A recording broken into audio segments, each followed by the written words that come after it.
Hello students, welcome to our YouTube channel. तो आज हम एक नया टॉपिक के बारे में जानने वाले हैं, मैन्स जर्नी इन टाइम। जो मनुष्य है उसकी जर्नी कैसे रही समय में, और उसमें ये जानेंगे कि जो evolution from ape man to modern man, जो एप मैन था और उससे मॉडर्न मैन तक बनने में उसने क्या क्या चीज़ की और कैसे एवोल्यूशन आया। तो देखो, evolution from ape man to modern man में it was around 1.5 million a year ago that man appear on the earth for the first time।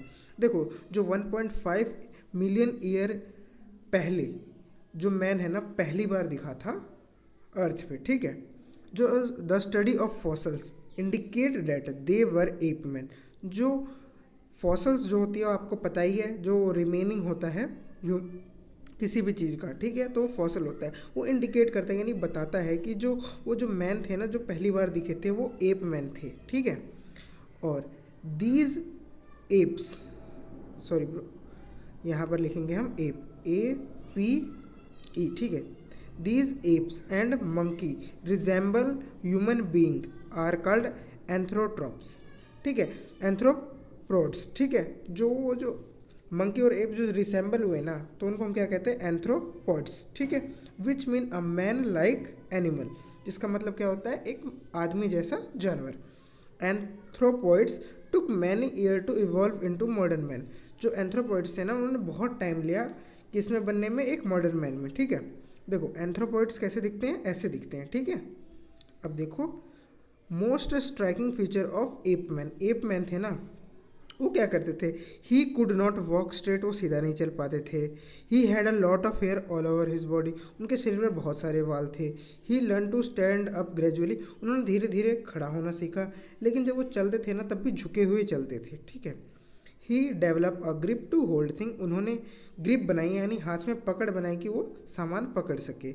और his brain become bigger while his जो shrank considerably, मतलब उनके है ना, दिमाग तो बड़ा हुआ लेकिन जो छोटा होता गया।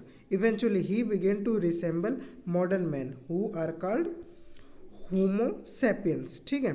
जो मैन थे उन्होंने धीरे धीरे मॉडर्न मैन बनना शुरू कर दिया, और मॉडर्न मैन को हम क्या कहते हैं साइंटिफिक लैंग्वेज में, होमो सैपियंस, ठीक है।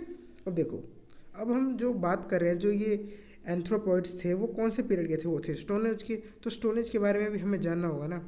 देखो, when man stop living on tree, जब आदमियों ने पेड़ पर रहना छोड़ दिया, he needed food to feed himself, उसे फूड की ज़रूरत हुई जाकि वो खा सके, and also some implements to protect himself from wild animal, और उसको कुछ इम्प्लीमेंट भी करने पड़े जाकि वो वाइल्ड एनिमल से अपने आप को प्रोटेक्ट कर सके। तो उसने क्या किया, उसने he used stones which are available in plenty to make weapon, उसने स्टोन का यूज़ किया जो बहुत बड़ी मात्रा में मिल जाते थे, क्योंकि अभी भी देखते हो आप रोड पर ऐसे स्टोन पड़े रहते हैं, तो उस वक्त ये बहुत आसानी से मिल जाते थे। तो उन्होंने स्टोन का यूज़ किया क्या बनाने के लिए, मेक वेपन्स, ठीक है। और historians have called this period, जब उन्होंने स्टोन का इस्तेमाल किया तो उस पीरियड को क्या कहा गया, स्टोन एज, ठीक है। अब देखो, स्टोन एज भी हम कई पार्टों में डिवाइड कर रखा है हमने। देखो, पैलोलिथिक एज, जिसे हम कहते हैं ओल्ड स्टोन एज, जो सबसे पुराना वाला है, कब है, 5 लाख BC टू 10,000 BC तक उसको हमने डिवाइड किया कि भाई इतने से इतने टाइम तक। अब है मेसोलिथिक एज यानी मिडल स्टोन एज। देखो, पैलोलिथिक यानी पुराना, मिडल यानी बीच का, और नी से न्यू याद कर सकते हो तुम, ठीक है। और मिडल स्टोन एज कब से है, 10,000 से 8,000 BC तक, यानी सिर्फ 2,000 साल का। और न्यूलिथिक यानी न्यू स्टोन एज, ठीक है, जो कब से कब तक रहा, 8,000 BC से 4,000 BC तक। देखो, जो हमारी अगली वीडियो आएगी उसमें हम किसके बारे में जानेंगे, हम जानेंगे पैलोलिथिक एज, फिर उसके बाद मेसोलिथिक एज, फिर न्यूलिथिक एज। इन सब चीज़ों के बारे में भी हम डिस्कस करेंगे आगे आने वाली वीडियोस में। Till then take care, good bye.